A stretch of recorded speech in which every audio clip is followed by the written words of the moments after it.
And good morning, everyone. Phil Penarski here with CBS 42 Now. Hope you're all having a great start to your Wednesday. We are just a few moments away from hearing a press conference with UAB Medicine as they announce the renaming of their medical school after a $95 million donation was given just yesterday. So we will send you there live now to the press conference.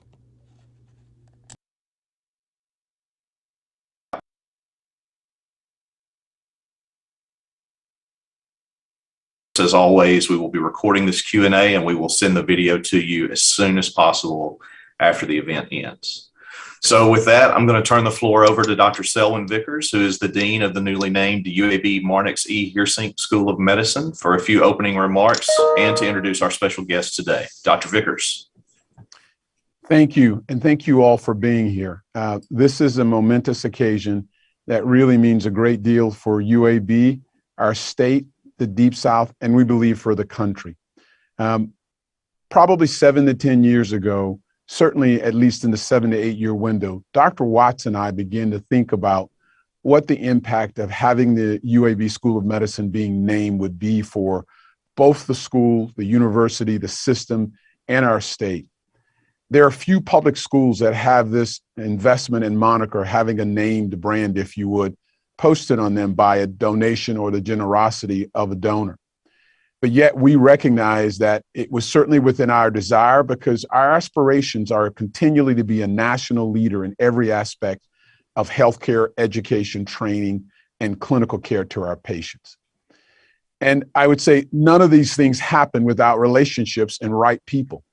Getting to know the Heersinks has been tremendously both positive and really infused a lot of energy in me as a leader, but also in the individuals who lead our school and our faculty.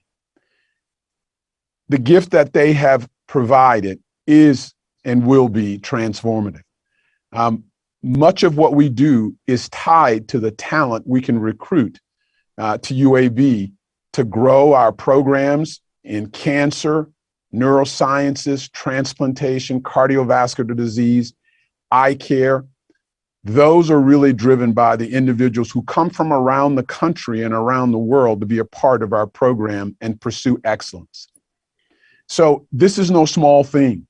Having endowed chairs, having endowed professorships, having a named school is a huge factor.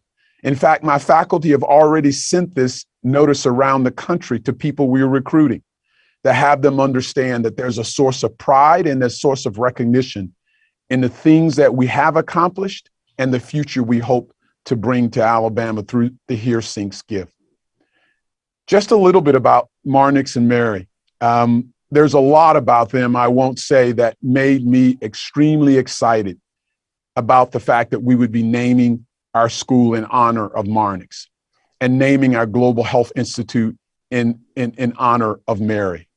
Mary has served on our board of visitors and has been a tremendously generous but also vital component of advising me broadly in our school, particularly in the space of global health. We have had the fortune to engage the Heersinks through the training of a number of their family members. In fact, 3 of their children have graduated from the UAB School of Medicine and have gone on, 2 of them have gone on to train at the Wills Eye Institute, where Dr. Heersink trained. So we have had a chance to show our investment in their family, show them the quality of what we think we can deliver as a medical institution, as well as they've had a chance to observe the achievements and the goals that we have and the aspirations we want to continue to pursue. But probably most important is Marnix's and Mary's desire to make an impact toward excellence, a desire to be philanthropic that starts in Dothan, continues through Canada and the Netherlands, but now really makes a pertinent and truly impactful stop in Birmingham, Alabama. That culture they've created in their family that extends to affect us here at the School of Medicine is transformative.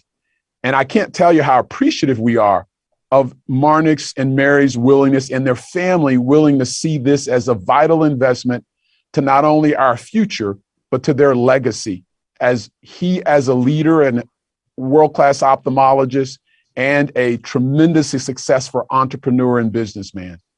So again, Marnix and Mary, thank you for your generosity. Thank you for your values. And thank you for your vision to invest in us.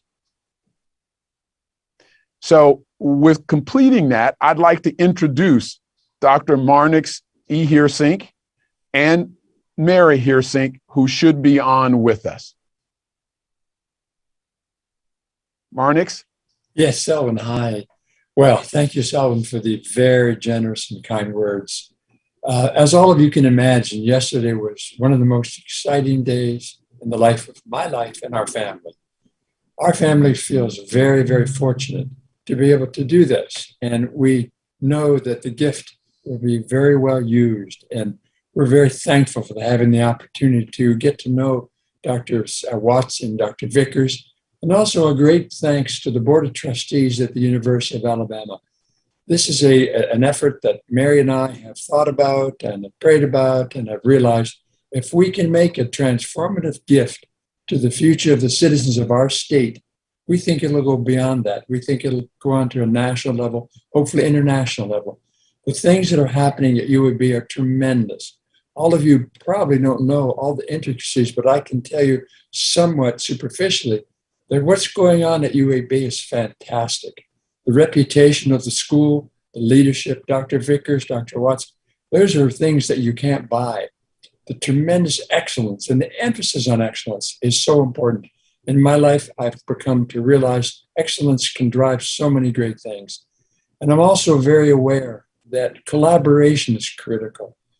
I believe in the inventive power of collaboration. And that's one of the things that I think is going to happen with not only our gift, but with the entire school. Our family is so appreciative for the opportunity to be part of this.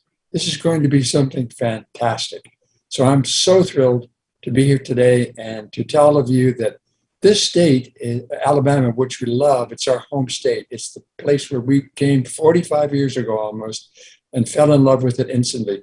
And now we realize, boy, the state is underappreciated. And this is one small step towards making that our country hopefully realize we've got great things, great people, great opportunities going on here. So thank you, Dr. Vickers, for the very kind remarks. All right, thanks to both of you very much. We're going to start with submitted question. We have one from the Dothan Eagle, your hometown, Dr. Heersink. And I guess this is probably for both of you. Can you share more details on the Heersink Institute of Biomedical Innovation? Are there any specific technologies or therapies that will be the focus of or will the Institute encompass all areas of medicine? You know, the concept of doing this is really to honor the basis and arguably the ability for Marnix to be able to share these resources and Mary to share these resources. One of the things that Dr. Heersink said is a fundamental culture of UAB.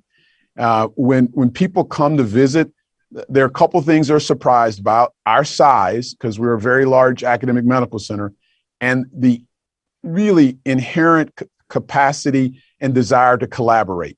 We just partner across all of the landscapes of our institution.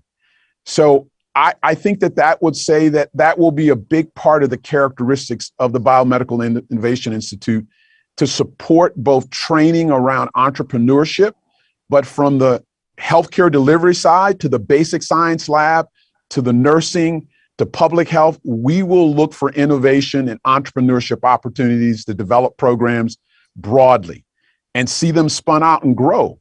And then we will also bring talent to really help encourage and pursue those goals of developing opportunities for development of both new ideas and innovations to affect the outcome and care for patients, but also to affect the opportunity for employment and economics for our state. Thank you, Dr. Vickers. Dr. Heersink, would you like to comment as well on the Heersink Institute of Biomedical Innovation in Dothan? Well, certainly, and I echo Selwyn's comments.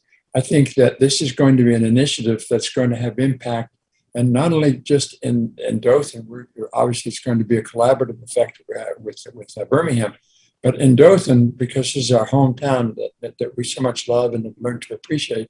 I think the hometown status for this initiative is going to be very important. The specifics are going to be rolled out. It takes a while for these things to get going, but we know everyone's committed to it. And that's one of the things that's very exciting to me. And I'll comment, one of the abilities is to do this is not only Marnix's desire, but there's a significant medical community in Dothan. I think certainly the people in Southeast Alabama know it. We know it in the medical profession that it's one of the more sophisticated, well-run healthcare entities as a group of docs and hospitals in our state.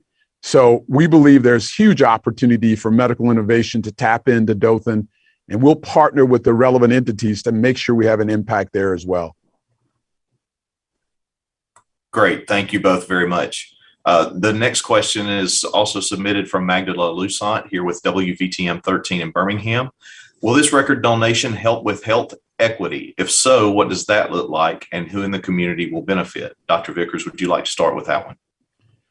Yes, I think that clearly one of the major tenets now for academic medical centers is to address the issue of health disparities and health equity. To do that, we'll take both data-driven and really thoughtful collaborative interventions to actually make an impact and move a needle. We have a lot of talented people here, but this gift will allow us to attract other talented, both scientists and investigators who are really working hard to make sure that health equity and health disparities can continually go forward to impact that for our state and our country. We've already received a large grant from the NIH on chronic disease based on health disparities. The talent to keep the talent here to do that grant and to attract the talent to accomplish the ends of that grant, the HearSync gift will be fundamental for that occurring. Okay, thank you very much, Dr. Vickers. Our next question, I'm going to go to Alan Collins with WBRC here in Birmingham. Alan, you may ask your question. Okay, I guess first off to Dr. Vickers, then Dr. HearSync. And it's along the same lines about, how this gift is going to impact why people on the street might just say, oh, UAB is getting a lot of money. Just how tangibly that is going to reach them and such. From what Dr. Vickers said, you're looking to bring in talent with endowed chairs and people with the research to benefit them. Is that essentially what the bulk of the money is going for? Or do you, what, like you said, talk to that person on the street why this is such a big deal that it's going to impact people who have no idea how it's going to impact their health in the future? Yeah, I think I need to translate when I talk about bringing in talent, probably not well known. A large part of the faculty, leaders in our clinical world who provide the care to our citizens are not from Alabama. They call Alabama home now, just like the HearSyncs do, but they had to come here, often attracted to UAB. So what the people on the street will feel is the ability for our health system, our medical school, and the economic opportunities it provides. That includes jobs, which each of our labs, and we recruit an investigator, is like a small $1 million enterprise, hiring anywhere from 5 to 7 people with salaries of greater than $50,000 to $60,000 a year. And the people who actually provide the innovations in stroke, transplantation, cardiac disease, are often individuals who we bring in to provide that care because they're attracted to UAB. So no, the money doesn't just go to sort of build a new outpatient center in a neighborhood. The money does largely go to make sure the programs that we provide that really transform the healthcare opportunities for our community will continue to exist and expand. And it economically will be, as UAB is the largest employer in our state, the reason we can do that is because of the people who come here and bring federal money in. Those are the things that people sometimes forget and don't sometimes seek like they feel, but they're very apparent if you just imagine if UAB were not here and its medical enterprise. All right, thank you, Dr. Vickers, and thank you, Alan. Dr. HearSync, this submitted question is for you. Many of your children have graduated from UAB. Can you talk about how that influenced your decision? A good question. Certainly it does. When my children first became interested in attending university, we stimulated that fairly early. they all had to go through the process of where do I really want to go to school? And where do I get a great education? And where will my future be? And we looked at a lot of schools, and it turns out that our children have scattered all over the country. They've gone to MIT in Boston, they've been to Vanderbilt and other places, but all of them have come back to the realization that the School of Medicine at Birmingham is just top notch. And they were accepted, fortunately, and they thrived and they've done well. They've graduated. So we're very proud of that. So when all of our kids not only got graduate and undergraduate degrees, for the most part, we realized this is a school that we need to support. And then beyond that, we also realized this school is not stationary. It's not static. There's so much energy, so much positive activity going on that we'd like to be part of it. We're very selfish. We love positive, happy things. And this is going to hopefully make a big difference. And so our kids have been influential in allowing us to really seriously look hard at Birmingham at UAB. All right. Thank you, Dr. Heersink. And this next question kind of, I guess, goes a little bit further with that too. I think it's been pointed out that you could have chosen any academic medical school in the country to give this generous donation. And if any other longstanding medical school had received it, it likely wouldn't have been a surprise to many. But you made this investment in a medical school in Alabama, and that will probably pique the interest of many. So what is it about UAB School of Medicine that just motivated you to make this kind of investment and have this much faith? Well, I just can't tell everyone enough how much Mary and I appreciate that we live in a great state. I mean, I've lived all over the world. I've been born in the Netherlands, lived in Canada, lived in big cities, and we've settled here in Alabama and settled in Dothan. And we've been so delightfully happy, and we've been feeling at home since the day we arrived. So that one of the things that really influences me is who do I connect with and who do I support? Who do I see is going to have interest of our citizens? I'm a citizen. There's so many people that I touch that are so wonderful that I enjoy. I have to say, why would I look outside our state? I agree, there's opportunities to look elsewhere, but right from the start, I wanted to see, when I got to thinking about this, how can I fulfill a dream and an ambition and a goal of helping create something that is durable in healthcare, that has impact that's lasting, and that benefits citizens, the people that I see. So I'm thrilled to know that our state is going to have this opportunity. And I really do believe that the citizens are going to be the ones to benefit long term. Won't be right away, of course. It takes time for these things, but I just love our state, and I'm so thankful to have the opportunity to be here and to support the cause. All right. Thank you very much, Dr. Heersink. Our next question is going to come from Tyler Patchen. Tyler's with the Birmingham Business Journal. Tyler, go ahead. Thank you very much. Dr. Heersink, what does the Birmingham business community need to know about this gift and your contribution to the medical school? Well, the Birmingham business entities, I think, are, of course, drivers and very, very key. I've a sort of a double life. I'm a doctor first, and I've always loved that. But I also have an entrepreneurial side. And the entrepreneurial side is a realization, is realized because, business is important. And so Birmingham business, Dothan business, all businesses that contribute to the society, the quality of life, and make incomes for families are critical. And I think healthcare in Birmingham is so critical. I believe the UAB system is the largest employer in the state. That's very important. And I think the relationship between business and healthcare, particularly at UAB, is so important and critical to the future for our state. And so my answer is, Birmingham business and Birmingham medical education, they are very connected. All right. Thank you, Tyler. And thank you, Dr. Heersink. We have another submitted question as well from the Dothan Eagle. It's hard for many of us to wrap our heads around a dollar amount like $95 million. Can you explain how this money is actually set aside for UAB, Dr. Vickers, and the long-term impact that you believe it will have? Yes. So the overall framing of it is that 75% of the dollars will go toward endowments or long-term perpetual if you would, funding for both programs and individuals who will hold HearSync professorships and HearSync chairs. Again, I want to emphasize that there's more than just that sort of, if you would, academic sort of label. It really means bringing often 10 to 12 talented people to Birmingham, or keeping 10 to 12 talented people in Alabama to grow the impact both of the economics of bringing in dollars or starting companies, or more practically provide innovative care that people don't have to travel to Minnesota, don't have to travel to Baltimore, don't have to travel to Boston. And that's a luxury that this state has had at UAB that very few of our Southern peers have. And there are very few public schools who have that capacity.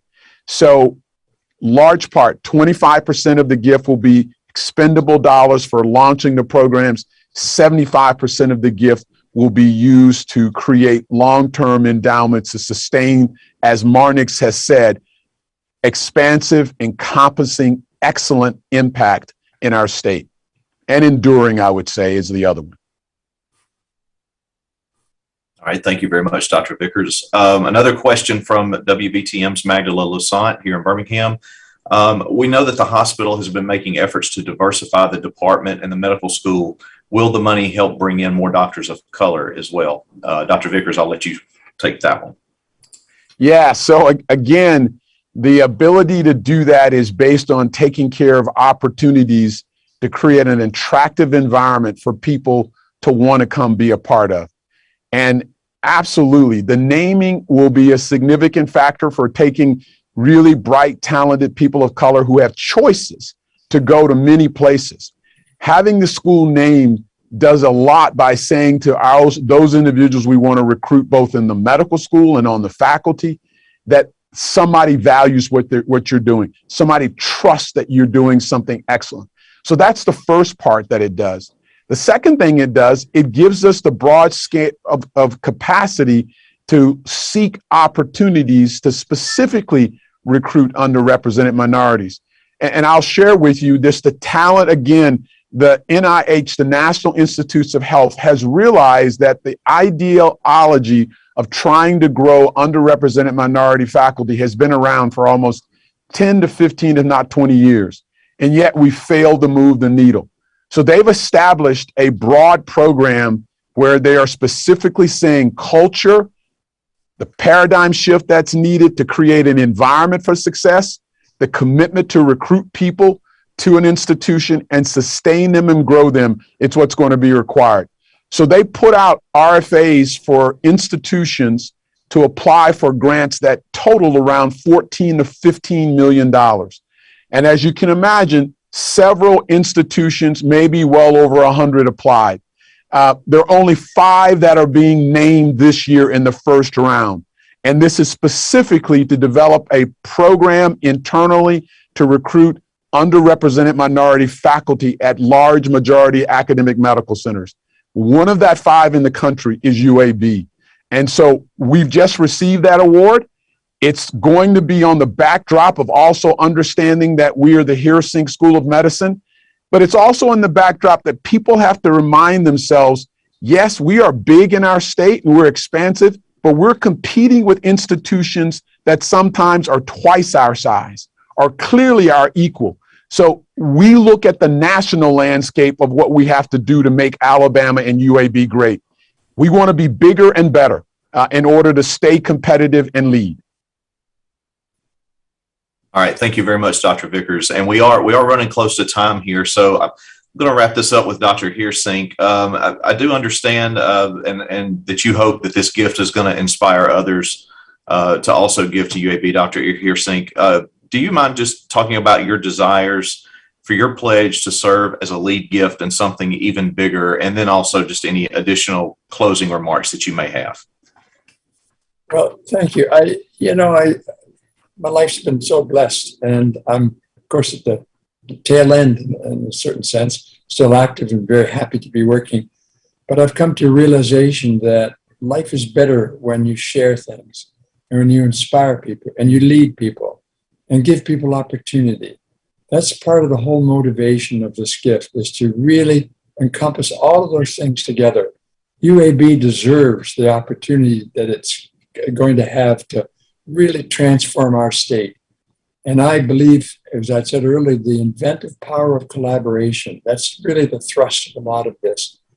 And my life has also been focused now because I realize that, and it's a saying that I tell when my wife gets tired of me saying it, but I strongly believe in it, is that there's an old Native American saying that we have all been warmed by fires that we did not build.